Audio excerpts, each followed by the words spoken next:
हाँ जी class, a very very good afternoon everybody.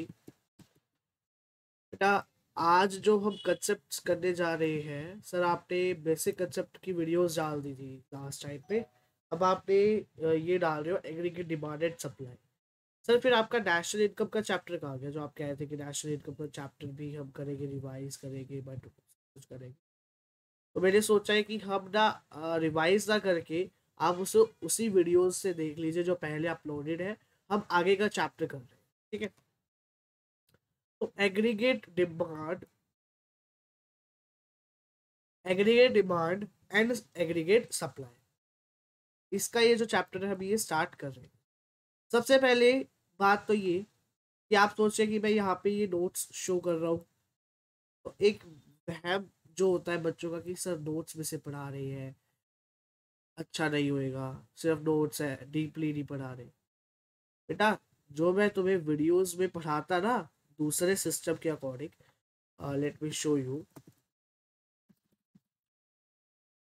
एक मिनट रुकिए, आपको शो कर देता हूँ वो भी, कि कहीं आप सोचे कि मैं कहीं किसी और को, किसी और मतलब मेरे सेंटर के बच्चों को मैं कुछ और पढ़ाता हूँ और something else. If you want कि आपको भी वैसा ही पढ़ाया जाए, तो आपको एक बात बता देता हूँ। सो हाँ जी, तो ये देखिए, यहाँ पर मैंने आपके सामने जो है ये वन नोट ओपन करा है जहाँ पे मैं अपने बच्चों को भी पढ़ाता हूँ, ठीक है।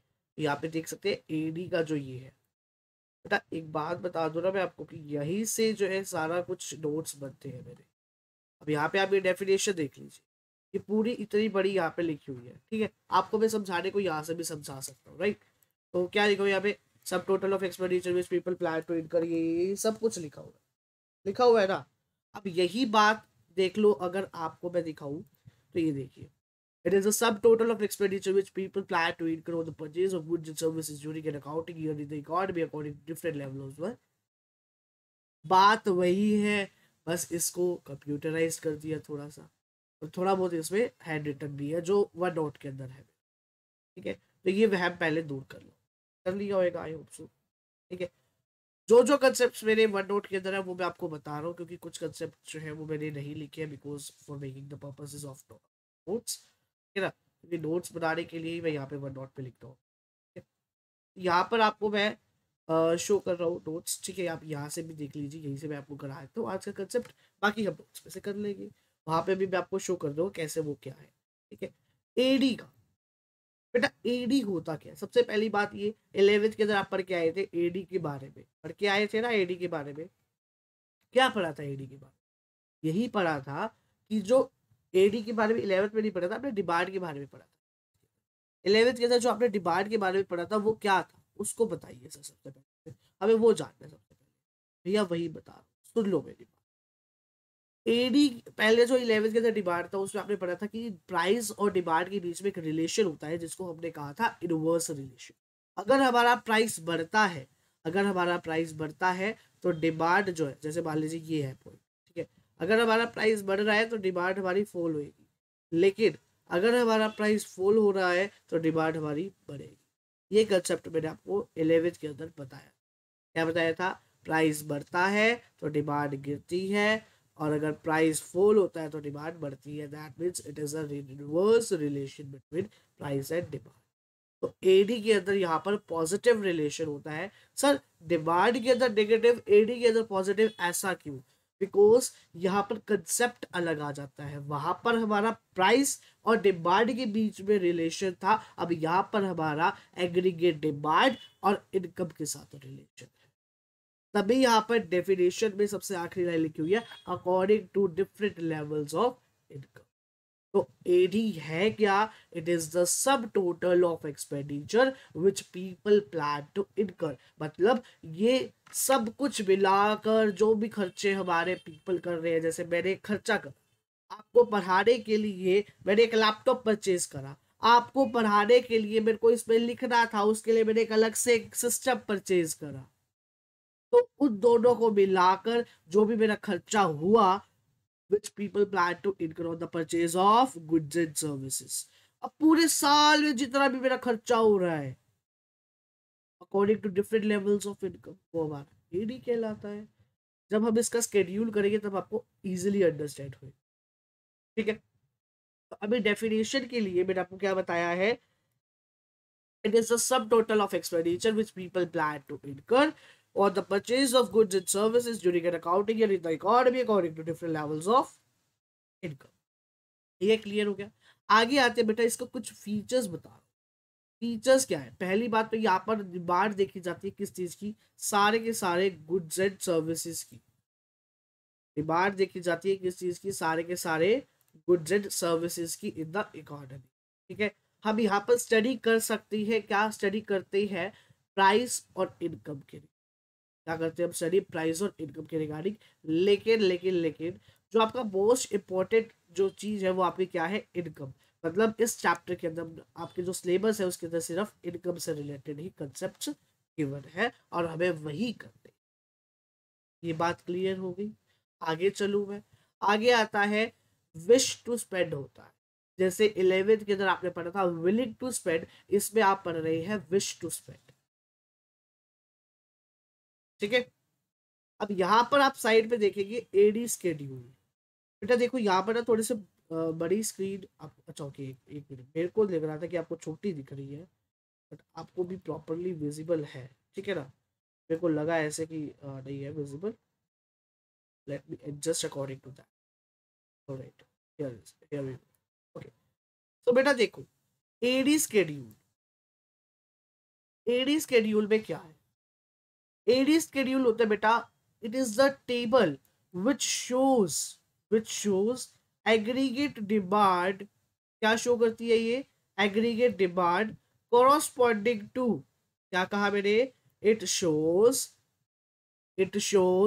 sorry, it is a table which shows aggregate demand corresponding to different levels of income, that is called your AD schedule। अब एडी स्केड्यूल में देखो बेटा, जैसे हमने 11th के अंदर पढ़ा था, हमने प्राइस लिया था, डिमांड ली थी, वैसे ही हमने यहाँ पर क्या लिया है, हमने यहाँ पर ली है इनकम और एडी, क्या लिया है, इनकम और एडी। अब यहाँ पर जीरो लेवल ऑफ कब थी, क्या थी, जीरो लेवल ऑफ इनकम थी। तो जीरो लेवल ऑफ इनकम के ऊपर हमारी एडी कितनी थी, 30।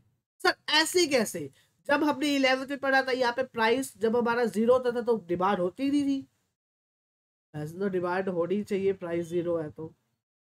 बट इधर समझो कंसेप्ट को, जब हमारी इनकम जीरो थी, एग्रीगेट डिमांड कुछ ना कुछ थी, क्यों थी और वो क्या थी बेटा, उस कंजम्पशन को हम कहते हैं ऑटोनोमस कंजम्पशन। जिस भी लेवल पर रही, at zero level of income there is some consumption, there is some AD, or that AD will be called your autonomous consumption, and that autonomous consumption means minimum level of consumption that a producer is doing at even at a zero level of, sorry, that a consumer is consuming, ठीक है, क्योंकि producer तो produce करेगा ना, consumer consume करेगा।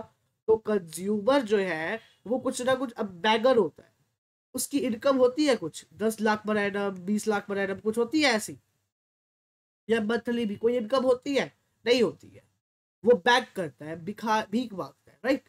सो तो उसकी कोई इनकम नहीं होती, लेकिन वो भी तो डेली कंज्यूम कर रहा है ना, बेशक वो मांग के कर रहा है या कुछ ना कुछ काम करके कर रहा है, डूइंग समथिंग, वो कुछ ना कुछ तो कर रहा है, लेकिन वो इनकम जनरेट नहीं कर रहा, लेकिन कुछ ना कुछ कंज्यूम कर रहा है, और उस कंजम्पशन को हमने कहा था ऑटोनोमस कंजम्पशन।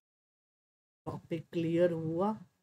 ऐसे ही हमारी जैसे जैसे इनकम बढ़ती जा रही थी वैसे वैसे हमारी डिमांड भी बढ़ रही थी।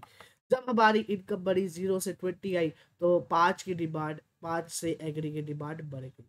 जब हमारी ये 20 से 40 हुई तो हमारी एग्रीगेट डिमांड क्या हो गई, 40 हो गई। ऐसे ऐसे हमारी ये 5 लेवल से बढ़ रहा था, ये हमारा 20 लेवल से बढ़ रहा था। अब यहाँ पर ना कुछ पॉइंट्स है, उनको आपको याद रखना है। सर आपने ये पहले से पेन चला रखे कि आपने पहले भी पढ़ाया था, नहीं पढ़ाया था मतलब वीडियो रिकॉर्ड करी थी, बट वो दूसरे सिस्टम से करी थी, मतलब जूम से रिकॉर्डिंग करी थी, नॉर्मल सिस्टम से नहीं करी थी, तो वो ब्लर हो गई थी, ठीक है ना। तो फिर हमें को दोबारा बनाना पड़ रहा है, ठीक है ना। तो एग्रीगेट डिमांड और इनकम का क्या है, पॉजिटिव रिलेटेड है, ये दोनों क्या है, पॉजिटिवली रिलेटेड है, ठीक है। Even at zero level of income, zero level of income पर भी यहाँ पर कुछ ना कुछ एडी होता है, और उसको हमने क्या कहा है, उसको हमने कहा है ऑटोनोमस कंजम्पशन। क्या कहा है, ऑटोनोमस कंजम्पशन कहा है। जब रेट ऑफ राइज, यहाँ पर अगर इनकम के अंदर जो राइज हो रहा है उसका रेट अगर ज्यादा है राइज होने से एडी, मतलब क्या है बेटा, इसको समझो। इनकम का रेट है 20, इनकम का रेट क्या है 20, और एडी का रेट, एडी जो है वो है हमारी 30, सॉरी, अगर हमारी इनकम है 20 और एडी का जो रेट है वो है 10, तो यहां पर क्या है, इनकम ज्यादा है और एडी कम है, तो एक ऐसा पॉइंट आएगा जहां पर एडी जो होगी वो इनकम के बिहाइंड लेफ्ट हो जाए, एडी विल लेफ्ट बिहाइंड, उसके पीछे रह जाए। यहां पर एडी स्केड्यूल के बाद एडी कर्व आता है। एडी कर्व में क्या होता है बेटा, AD curve is the graphical representation या diagrammatical representation of AD schedule which shows aggregate demand corresponding to different levels of income। तो यहां पर आप देख सकते हैं कि हमारी एडी जो है वो इधर है और वाई हमारी यानी इनकम हमने एक्स एक्सिस पर, तो सो ये x है और ये y है। तो यहां पर देख सकते हैं ये इनकम की लाइन 0 पे आ रही है और जो एडी की लाइन है वो हमारी 40 पे है, ठीक है, 40 कह दो 30 कह दो, ठीक है। यहाँ पे स्केड्यूल के अकॉर्डिंग देखें तो यहाँ पे 30 आता है, ठीक है। बट मैंने यहाँ पर एक क्वेश्चन पूछा कि अगर मान लो ये जो ये 40 है, ये अगर 40 है 30 की जगह, तो इनकम कितनी होगी। बच्चे कहेंगे सर इनकम 40 होगी क्योंकि यहाँ पर भी 40 है एडी स्केड्यूल, लड़के तू गलत बोल, कहता सर ऐसे कैसे कह दिया आपने, गलत बोल रहा हूँ मैं। बैठ गया भाई तू गलत बोल रहा है, क्या गलत बोल रहा हूँ सर बताना। बेटा मैंने पूछा है इस कर्व के अकॉर्डिंग, इस कर्व के अकॉर्डिंग एडी, एडी अगर मेरी 40 है तो इनकम कितनी है, मैंने इस कर्व के अकॉर्डिंग पूछे, ताकि इस शेड्यूल के अकॉर्डिंग पूछे। इस कर्व के अकॉर्डिंग हमारी इनकम है बेटा ये अड्डा यानी 0, क्योंकि ये देखो ना एडी यहां पर है, यहां पर अगर देखें तो हमारी इनकम कितनी आ रही है, ये 0 ही तो है। अगर मैं पूछूं according to AD schedule, according to AD schedule AD मेरी है 50, तो बताओ इनकम मेरी कितनी है। मैंने कहा भैया जी 80 रुपए मेरी इनकम है, ये बात क्लियर होगी। अब एडी कर्व जो होती है ना वो हमारी होती है बेटा अपवर्ड राइजिंग कर्व, जिसको हम कहते हैं पॉजिटिव स्लोप, पॉजिटिव स्लोप कह दो या फिर अपवर्ड राइजिंग कर्व कह दो। तो एडी कर्व का क्वेश्चन आ जाए तो क्या बोलोगे, पूछेगा क्या पूछेगा, व्हाट इज एडी, मतलब व्हाट इज एडी कर्व, क्या पूछेगा, वो पूछेगा what is the slope of AD curve, आप कहेंगे positive slope. Which type of curve is AD, तो आप कहेंगे अपवर्ड राइजिंग कर्व, ठीक है।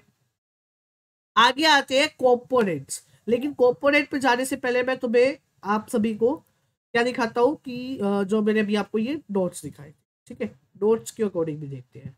देखो पहली कंसेप्ट ऑफ हमारा क्या है, कंसेप्ट ऑफ एग्रीगेट डिमांड, एक मिनट रुकना, हाँ, कंसेप्ट ऑफ एग्रीगेट डिमांड। इसमें सबसे पहला पॉइंट मैंने डाल रखा है एग्रीगेट डिमांड का, कि एग्रीगेट डिमांड क्या है, it is a sum total of expenditure which people plan to incur on the purchase of goods and services during an accounting year in the economy according to different levels of income। तो ये definition आपको याद कर लेनी है। Features की बात करें तो डिमांड होती है यहाँ पे गुड्स एंड सर्विसेज की जो इकोनॉमी के अंदर है ड्यूरिंग एन अकाउंटिंग ईयर है, इसलिए मैंने कहा बेटा यहाँ पर ये क्या है, फ्लो कंसेप्ट है। क्या है यहाँ पर, ये फ्लो कंसेप्ट है, क्योंकि हम बेसिक कंसेप्ट से पढ़ के आए थे स्टॉक एंड फ्लो के कंसेप्ट में, क्या कि अगर कोई भी चीज को अगर हम एक पॉइंट ऑफ टाइम के अकॉर्डिंग देखते हैं तो वो स्ट्रोक कहलाता है, और पीरियड ऑफ टाइम के अकॉर्डिंग देखते हैं तो वो हमारा फ्लो कंसेप्ट कहलाता है। तो यहाँ पर ईयर है, यहाँ पर स्पेसिफाई नहीं कर रखा, क्या कोई डेट स्पेसिफाइड नहीं है, सिर्फ ईयर के बारे में बता रहे, तो वो मैंने कहा था फ्लो कंसेप्ट है।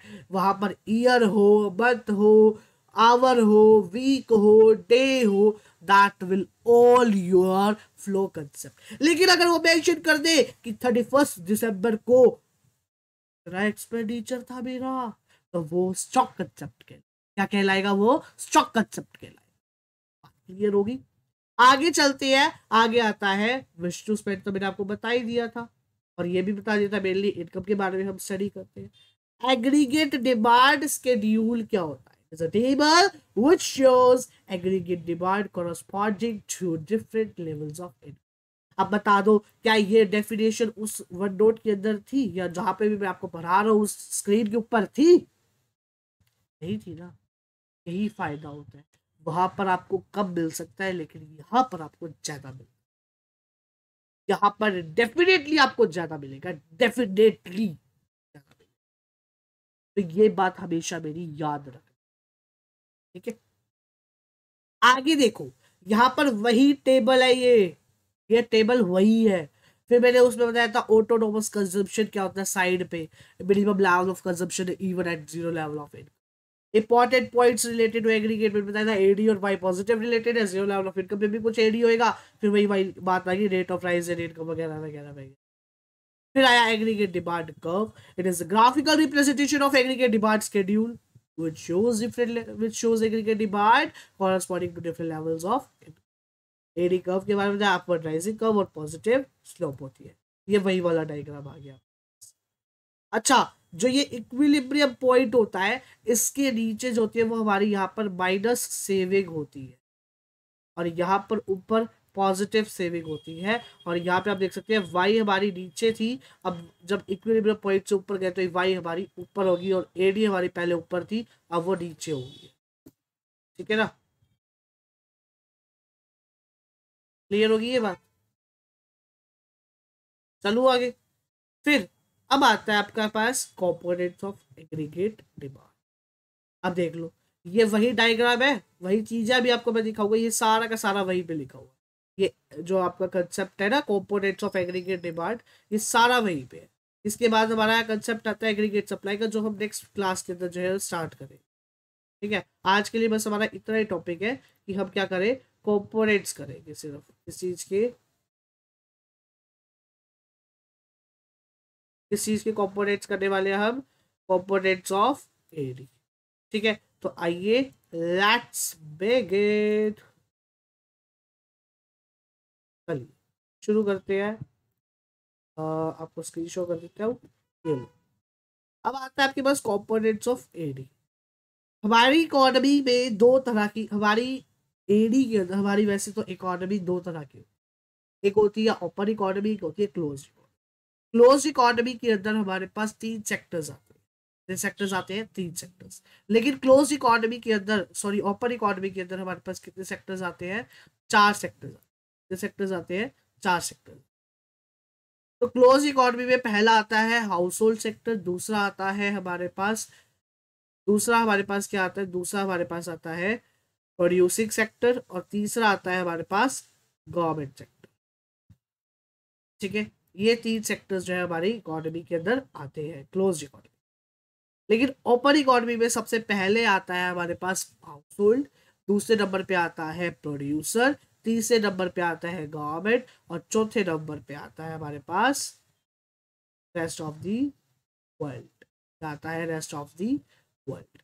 ये चार सेक्टर्स है हमारी इकोनॉमी। ठीक है, क्लियर होगी? तो क्लोज इकोनॉमी के अंदर हम पढ़ते हैं टू सेक्टर इकोनॉमी और three sector economy. Two sector economy में दो सेक्टर्स आते हैं, कौन कौन से आते हैं? वो आते हैं हमारे पास हाउस होल्ड और प्रोड्यूसर सेक्टर।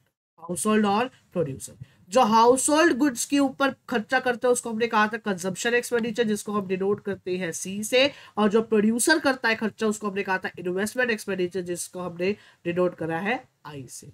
तो यहाँ पर जो हमारा एडी है वो इक्वल आ जाता है सी प्लस आई के इक्वल। 3 सेक्टर इकोनॉमी के अंदर हमारे पास तीसरा आ जाता है गवर्नमेंट, हाउस होल्ड और प्रोड्यूसर का दोनों सेम है। गवर्नमेंट दोनों तरह के खर्चे करता है, कंजम्पशन एक्सपेंडिचर भी और इन्वेस्टमेंट एक्सपेंडिचर। तो उसको हम डिनोट करते हैं सर जी से। सर क्वेश्चन में बोल दे, सर आपको बोल दे कि एक तो दे रखे कंजम्पशन, एक दे रखे इन्वेस्टमेंट एक्सपेंडिचर, और आपको कह रहे हैं एडी निकाल दो। अब सर हम निकालने जा रहे हैं 3 सेक्टर इकोनॉमी के अकॉर्डिंग, तो गवर्नमेंट का तो दे नहीं रखा, तो कंजम्पशन और इन्वेस्टमेंट ऐड कर दे और फिर दोबारा ऐड करे, दोबारा ऐड करे यानी? बिल्कुल भी नहीं। वो पहली बात तो ये आपको अलग से देगा गवर्नमेंट का। दूसरी बात कि इसके रिगार्डिंग कोई न्यूमेरिकल होता ही नहीं है। सर आप पागल बना रहे हो बेटा, ये टॉपिक ऐसे ही आएगा। अभी बताऊंगा 1 मार्क के अकॉर्डिंग है, 3 मार्क के अकॉर्डिंग आता है बस। 1 मार्क के अकॉर्डिंग आपका आना नहीं है, 3 मार्क के अकॉर्डिंग आ सकता है। ज्यादा से ज्यादा 2 मार्क में पूछ लेगा, 2 मार्क में भी आपको 3 मार्क जितना ही एक्सप्लेन करना। सुन लो, ये हो गया। फिर तीसरी आती है ओपन इकोनॉमी। ओपन इकोनॉमी में क्या आते हैं? हाउस होल्ड, प्रोड्यूसर, गवर्नमेंट और रेस्ट ऑफ द वर्ल्ड। तो यहां पर रेस्ट ऑफ द वर्ल्ड में क्या आ जाता है? एक्सपोर्ट और इंपोर्ट आ जाता है। क्या आ जाता है? Export and import. एक्सपोर्ट में बेटा हमने कहा, एक्सपोर्ट को हमने ऐड क्यों किया? क्योंकि ये हमारी एग्रीगेट डिमांड को बढ़ा देती है। क्या कर देती है? एग्रीगेट डिमांड को बढ़ा देती।